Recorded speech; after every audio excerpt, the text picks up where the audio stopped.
Hello everyone. आज की video में देखेंगे Bihar psychology teacher practice set 12 जो आपके बीपीएससी टीचर 3.0 और बिहार स्टेट के लिए काफ़ी ज़्यादा महत्वपूर्ण है।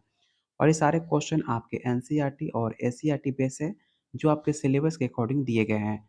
अगर आप सच में बिहार स्टेट और बीपीएससी का तैयारी करना चाहते हो तो आप लोग को दिया जा रहा है total 20+ practice set topic wise theory सिर्फ 201 रुपये में, जो आप आसानी से बिहार स्टेट क्वालिफाई कर सकते हो और बीपीएससी की तैयारी अपनी चालू कर सकते हो। क्योंकि बीपीएससी क्वालिफाई करने के लिए अभी से आपको तैयारी करना शुरू करना पड़ेगा। अगर आप सीरियस हो बिहार स्टेट और बीपीएससी टीचर 3.0 का प्रैक्टिस सेट और टॉपिक वाइज थ्योरी लेने के लिए, तो आप मुझे इस नंबर पे आप मुझे व्हाट्सएप कर सकते हो या आप इस वीडियो के कमेंट बॉक्स में आप कमेंट कर सकते हो। अगर आप इसका पीडीएफ डाउनलोड करना चाहते हो तो आप मेरे टेलीग्राम चैनल पर जाकर ज्वाइन हो सकते हो, जिसका लिंक मैंने डिस्क्रिप्शन बॉक्स और कमेंट बॉक्स में दे रखा हुआ है। चलिए शुरू करते हैं आज का पहला सवाल, लेकिन उससे पहले वीडियो को लाइक और शेयर जरूर कीजिएगा अपने दोस्तों में, अपने ग्रुप्स में। पहला सवाल है, डैश के अनुसार बालक का विकास आनुवंशिकता तथा वातावरण का गुणनफल है। ये क्वेश्चन आपके स्टेटमेंट बेस है और स्टेटमेंट से लेकर आपके बिहार स्टेट में और बीपीएससी में 4 से 5 सवाल ऑलरेडी पूछे जा चुके हैं। आप जाकर क्वेश्चन पेपर देख सकते हो, इसलिए इस क्वेश्चन को आप वीवीआई क्वेश्चन टिक आउट कर लीजिएगा। हो सकता है आपके एग्जाम में सवाल देखने को मिल सकता है। पहला ऑप्शन है वुडवर्थ, गैरेट, हॉलैंड या ऑप्शन डी थॉर्नडाइक। तो इसका राइट आंसर ऑप्शन आपका ए हो जाएगा। आनुवंशिकता और वातावरण के गुणनफल है, ये स्टेटमेंट आपके वुडवर्थ ने दिया था। और आनुवंशिकता के बहुत बड़े वैज्ञानिक माने जाते हैं आपके वुडवर्थ। इनके बहुत सारे स्टेटमेंट काफ़ी ज़्यादा फेमस है। उन फेमस स्टेटमेंट से ये स्टेटमेंट काफ़ी ज़्यादा फेमस है। इस क्वेश्चन को आप विवेक तौर पर लीजिएगा। इसका राइट आंसर ऑप्शन आपका ए हो जाएगा। सेकंड क्वेश्चन है, मनोविज्ञान ने सर्वप्रथम अपनी आत्मा का परित्याग किया, फिर अपने मन का, फिर अपनी चेतना का, अभी वह एक प्रकार का व्यवहार का संयोजन है। ये स्टेटमेंट किसका है आपको ये बताना है। जैसे मैंने अभी आपको बताया कि वुडवर्थ काफ़ी ज़्यादा उनके फेमस स्टेटमेंट है जो बार बार आपके साइकोलॉजी में सवाल पूछे जाते हैं। पहला ऑप्शन है टीचनर का, उंट का, वुडवर्थ का या ऑप्शन डी मैकडूगल का। तो ये स्टेटमेंट आपके वुडवर्थ का है। साइकोलॉजी मनोविज्ञान यूनानी भाषा का शब्द है। ये भी सवाल आपसे पूछा जा सकता है कि बिहार स्टेट में ये साइकोलॉजी शब्द जो है आपका किस भाषा का है। याद रखिएगा, यूनानी भाषा का शब्द है आपका साइकोलॉजी, जो आपके दो शब्दों से मिलकर बना हुआ है। कौन कौन से दो शब्द हैं? तो पहला आपका शब्द है साइकी और दूसरा शब्द है आपका लोगस, जिसका मतलब होता है साइकोलॉजी। साइकोलॉजी का अर्थ क्या होता है? तो आत्मा का अध्ययन करना आपका साइकोलॉजी कहलाता है। जो आपको प्रैक्टिस सेट मिलेगा, बिल्कुल आप देख सकते हो क्वेश्चन आंसर और आसान भाषा में आपको डेफिनेशन के साथ दिया जाएगा, जिसे आप पढ़कर सारे डाउट को क्लियर कर सकते हो। अगर आप सच में बीपीएससी का तैयारी करना चाहते हो या फिर आप बीपीएससी की तैयारी कर रहे हो, तो ये प्रैक्टिस सेट आपके लिए काफ़ी ज़्यादा महत्वपूर्ण होगा, ये मेरी गारंटी है। चलिए इसका राइट आंसर ऑप्शन आपका सी हो जाएगा। और आप देख सकते हो कि वुडवर्थ के शब्दों में सर्वप्रथम मनोविज्ञान ने अपनी आत्मा का त्याग किया, फिर अपने मन का, पुनः इसकी चेतना का त्याग किया, अब वो व्यवहार का विधि आविष्कार करता है। वुडवर्थ का कहने का मतलब ये है कि जब सबसे पहले मनोविज्ञान बना था, तो सबसे पहले उन्होंने अपने आत्मा का त्याग किया। उसके बाद आपका नाम मन का त्याग किया, फिर अपनी चेतना का। अब वो बात की जाए आजकल की, तो आजकल अपने व्यवहार का विधि आविष्कार करता है, जो आपको इस डायग्राम में माध्यम से आपको समझाया गया है। सबसे पहले आपको आत्मा दिखाया जा रहा है कि सबसे पहले आत्मा आया था, उसके बाद मन की बात सुनी गई थी, उसके बाद आपकी चेतना की, और आप आपकी व्यवहार की सुनी जाती है। वुडवर्थ अपने इस डायग्राम के माध्यम से आपको ये समझाना चाहते हैं। चलते हैं क्वेश्चन थर्ड पर। क्वेश्चन थर्ड आपके एग्जाम के लिए दृष्टिकोण से काफ़ी ज़्यादा इंपॉर्टेंट है। आपको बताना है कि मनोलैंगिक विकास में सुप्ता व्यवस्था का वर्ष अंतराल संबंधित है। 2 से 5 वर्षों का, 6 से 1 तक, 18 से 20 वर्षों तक, या ऑप्शन डी 20 से 22 वर्ष तक। तो जो मनोलैंगिक विकास स्टार्ट होता है वो आपके 6 से 1 तक स्टार्ट माना जाता है। इसलिए इसका राइट आंसर ऑप्शन आपका बी हो जाएगा। और याद रखिएगा, मनोलैंगिक विकास में सुप्तावस्था का जो स्टार्टिंग पीरियड होता है वो आपके 6 वर्ष से स्टार्ट हो जाता है। इसको लेकर बहुत बच्चों को कन्फ्यूजन होता है मनोवैज्ञानिक में, और सेम पैटर्न पे क्वेश्चन आपके बार बार एग्जाम में पूछे जाते हैं, इसलिए इस पॉइंट को याद रखिएगा।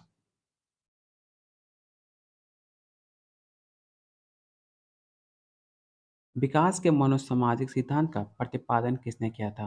मैंने ऑलरेडी आपको बता चुका हूँ कि मनोसामाजिक सिद्धांत के प्रतिपादक किसे कहा जाता है। मैंने अपने पिछले क्लास में 2 से 3 बार ये सवाल मैंने ऑलरेडी करा रखा हूँ, तो उम्मीद करता हूँ इसमें किसी का भी आंसर गलती नहीं आना चाहिए। पहला ऑप्शन है एरिक्सन, फ्रायड, कॉलर या ऑप्शन डी वाटसन। तो इसका राइट आंसर ऑप्शन ए हो जाएगा। विकास के मानव-सामाजिक विकास सिद्धांत का प्रतिपादन सन 1950 में एरिक्सन ने किया था। कब किया था? तो 1950 को आप नोट डाउन कर लीजिएगा। इनका मानना था कि विकास में जैविक कारकों की अपेक्षा सामाजिक कारकों की महत्वपूर्ण भूमिका होती है, जिन्होंने 8 चरण से होकर आपकी लाइफ का मानव-सामाजिक सिद्धांत गुजरता है। ये सारे पॉइंट आप नोट डाउन कर लीजिएगा। अगर आपके पास प्रैक्टिस सेट है तो पूरा प्रैक्टिस सेट में आप डेफिनेशन को पूरा महत्व दीजिएगा। हर पॉइंट को डिटेल में पढ़िएगा, सिर्फ क्वेश्चन आंसर टिक आउट नहीं करना है। क्वेश्चन आंसर टिक आउट करोगे तो सिर्फ बिहार स्टेट क्वालीफाई करोगे।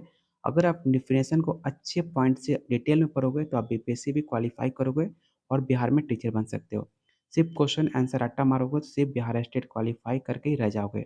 अगर आप बीपीएससी की तैयारी कर रहे हो तो पूरा डेफिनेशन को आप डिटेल में पढ़िएगा, आपके लिए बहुत ज़्यादा मददगार साबित होगा। क्वेश्चन 5 काफ़ी ज़्यादा इंटरेस्टिंग क्वेश्चन है। आपको बताना है कि डैश के अनुसार इदम, अहम तथा परअहम व्यक्तित्व के 3 घटक हैं। 3 ये जो घटक है व्यक्तित्व की किसने बताया था? जिसे आप ईगो, सुपर ईगो और इसके नाम से जानते हो। जो आपको उस क्लास बीएड में, सीटेट में आपको बताया गया होगा। अगर आपने साइकोलॉजी क्लास किया होगा तो उसमें भी आपकी ईगो के बारे में बताया जाता है और इसके प्रतिपादक कौन है ये भी आपको बताना है। पहला ऑप्शन है बंडूरा, युंग, एडलर या ऑप्शन डी फ्रॉइड। तो याद रखिएगा, फ्रॉइड ने आपके मनोविश्लेषण सिद्धांत के प्रतिपादक किया था। उन्होंने 2 मुख्य संप्रदाय बताए थे, पहला चेतना और दूसरा अचेतना, जिसके अंदर आपके इदम, अहम और प्रहम माने जाते हैं। तो इसका राइट आंसर ऑप्शन आपका डी होगा, फ्रॉइड। जैसे कि इदम क्या है? तो इदम आपका जन्मजात वासनात्मक क्षेत्र से है, जो आपके हेरिडिटी से संबंध माना जाता है। अहम क्या होता है? यथार्थ जगत से है, मतलब जब आप समाज में रहते हो तो आपके अंदर एक ईगो उत्पन्न होती है जो आपके अहम कहा जाता है आपके तत्व के अंदर। बात की जाए परम की, सुपर ईगो, तो सुपर ईगो क्या होता है? तो आपके नैतिक मूल्य, आत्मा के अंतःकरण की पुकार, मतलब जो आपके अंदर कभी-कभी ऐसा कुछ होता है कि आपकी आत्मा कुछ और कहती है और आपका दिमाग कुछ और कहता है। तो आप अपने दिल की बात सुनते हो, अपने अंदर की बात सुनते हो, तो उसे सुपर ईगो या परअहम के नाम से जानते हो, जिसे नैतिक मूल्य के नाम से भी जाना जाता है। उम्मीद करता हूँ तीनों पॉइंट आप समझ गए होंगे। तो इसका राइट आंसर ऑप्शन आपका डी होगा, फ्रॉइड। किस व्यवहारवादी का मानना था कि अन्य व्यवहारों की अपेक्षा भाषा की भी क्रिया प्रस्तुत अनुबंधन द्वारा सीखी जाती है? मतलब ऐसे कौन से आपके वैज्ञानिक थे, कौन से ऐसे व्यवहारवादी का मानना था कि व्यवहारों की भाषा क्रिया प्रस्तुत अनुबंधों द्वारा भी सीखी जा सकती है? पहला ऑप्शन है वाटसन, स्किनर, गुथ्री या ऑप्शन डी थॉर्नडाइक। तो इसका राइट आंसर ऑप्शन बी होगा, स्किनर। स्किनर ने रिफोर्समेंट की बात की थी, अनुकरण की बात की थी, जिसमें स्किनर ने बताया था कि अगर आप किसी को देखते हो बात करते हुए, तो आप उसका नकल कर कर या फिर उसको देख कर आप उसकी भाषा सीख सकते हो। अगर 2 इंसान बात कर रहे हैं, तो अगर 2 इंसान को तीसरा व्यक्ति देख रहा है, तो कैसे बात करे तो अनुकरण करके वो बच्चे सीख सकता है। जब बच्चे छोटे होते हैं, तो आप देखते होंगे जो उनके पापा हैं या मम्मी हैं, उनको बोलना सिखाते हैं कि बोलते हैं, "बोलो बेटा पापा।"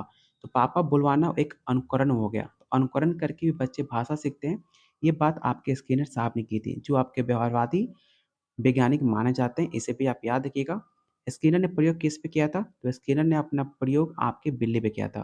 ये सारे पॉइंट को आप याद रखिएगा। इसका राइट आंसर ऑप्शन आपका बी हो जाएगा।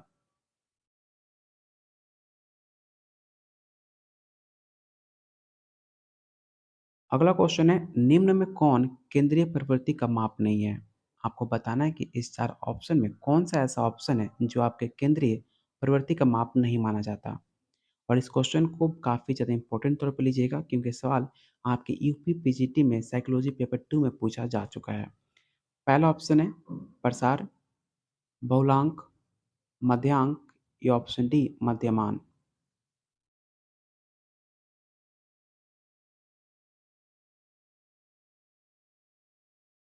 तो इसका राइट आंसर ऑप्शन आपका ए हो जाएगा। किसी श्रेणी में चर का वो मान जो श्रेणी का प्रतिनिधित्व करता है उसे हम प्रसार के नाम से या माप के नाम से जानते हैं। तो इसका राइट आंसर ऑप्शन आपका ए हो जाएगा।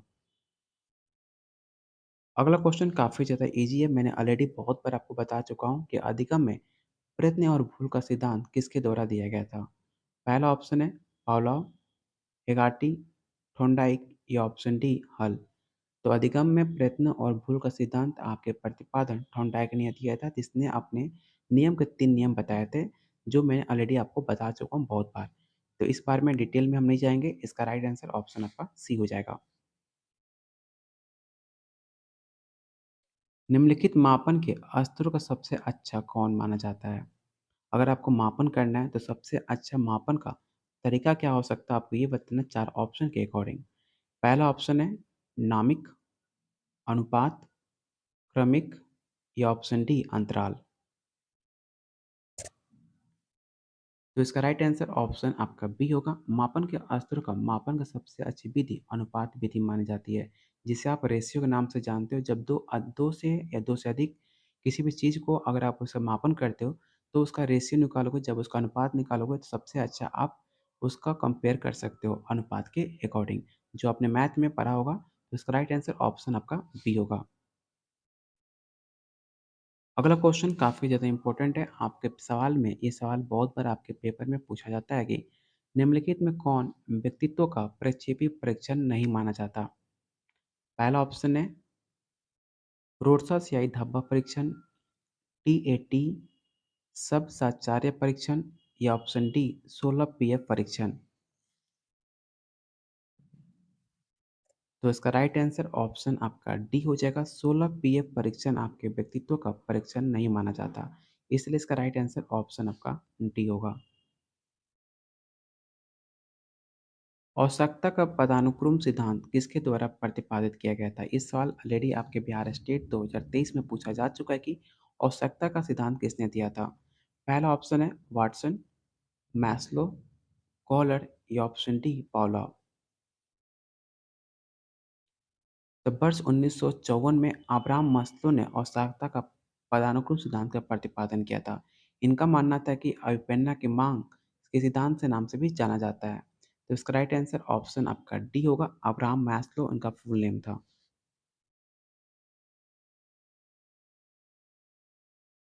निम्नलिखित में किसको मुख्य अधिकारी ग्रंथि कहते हैं? ये सवाल आपके बीपीएससी एग्जाम के लिए काफ़ी ज़्यादा महत्वपूर्ण है। इस क्वेश्चन को आप विवेक क्वेश्चन टिक आउट कीजिएगा और आपको बताना है कि मुख्य अधिकारी ग्रंथि कौन सी है। पहला ऑप्शन है थायराइड ग्रंथि, एडिनल ग्रंथि, अंतःस्राव ग्रंथि या ऑप्शन डी पीयूष ग्रंथि। तो इसका राइट आंसर ऑप्शन आपका डी हो जाएगा। पीयूष ग्रंथि को मुख्य अधिकारी ग्रंथि के नाम से जानते हैं।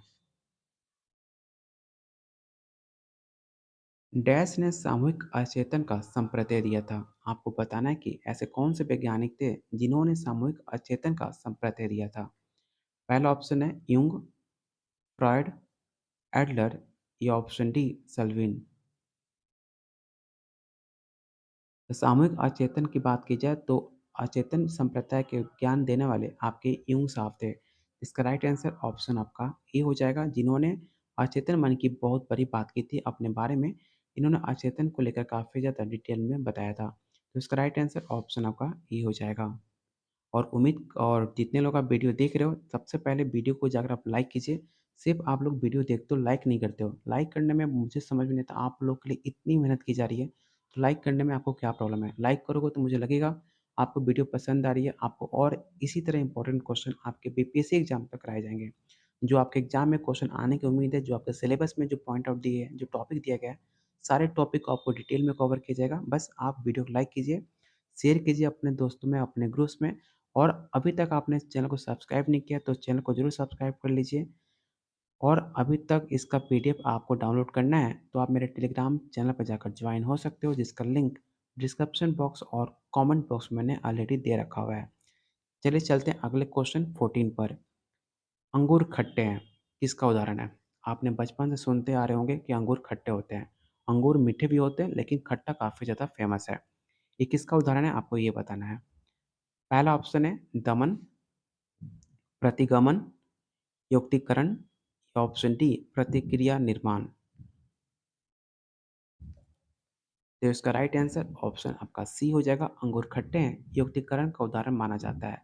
युक्तिकरण मानववैज्ञानिक रूप से एक रक्षा प्रणाली है जिससे व्यवहार को तार्किक रूप से उचित ठहराने की कोशिश की जाती है।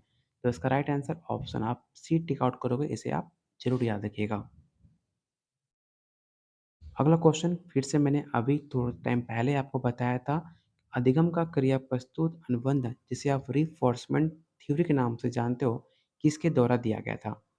पहला ऑप्शन है पावलोव, थॉर्नडाइक, टोलमैन या ऑप्शन डी स्किनर।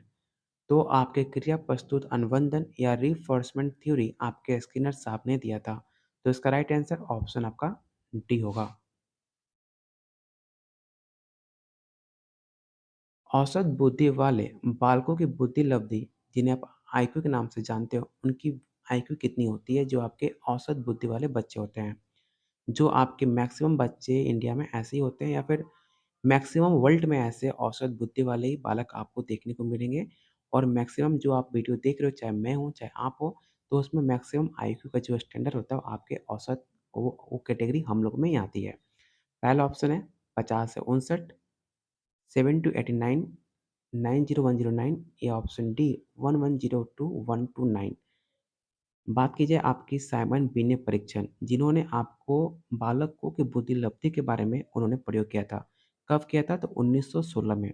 औसत बुद्धि वाले बच्चों की आईक्यू कितनी होती है? तो 90 से 109 होती है। जो आपको दुनिया में सबसे ज़्यादा 90 से 109 आईक्यू वाले आपको बच्चे देखने को मिल जाएंगे, जिस कैटेगरी में हम लोग सब कोई हम आते हैं। कोई हम लोग में हो सकता है जिनका आईक्यू 110 से 129 हो, जब काफ़ी ज़्यादा तेज हो, लेकिन दुनिया में सबसे ज़्यादा आईक्यू वाले आपके 90 से 109 वाले ज़्यादा मिलते हैं। और आप देख सकते हो यहाँ पे डिटेल में आपको दिया गया है, जिसका आईक्यू 130 से अधिक होती है उसे गिफ्ट, चाइल्ड गिफ्ट के नाम से भी जानते हैं, जिसे प्रतिभाशाली हिंदी में आप बोलते हो। इसका स्क्रीनशॉट आप जरूर रख लीजिएगा, ऐसे सवाल आप एग्जाम में बनाए जाते हैं और आपके एग्जाम में पूछे जाने की चांसेस भी काफ़ी ज़्यादा होती है। तो इसका स्क्रीनशॉट आप जरूर रख लीजिएगा अगर आपके पास प्रैक्टिस सेट नहीं है तो। अगर प्रैक्टिस सेट लेना चाहते हो तो आप कमेंट कर सकते हैं इस वीडियो के कमेंट बॉक्स में।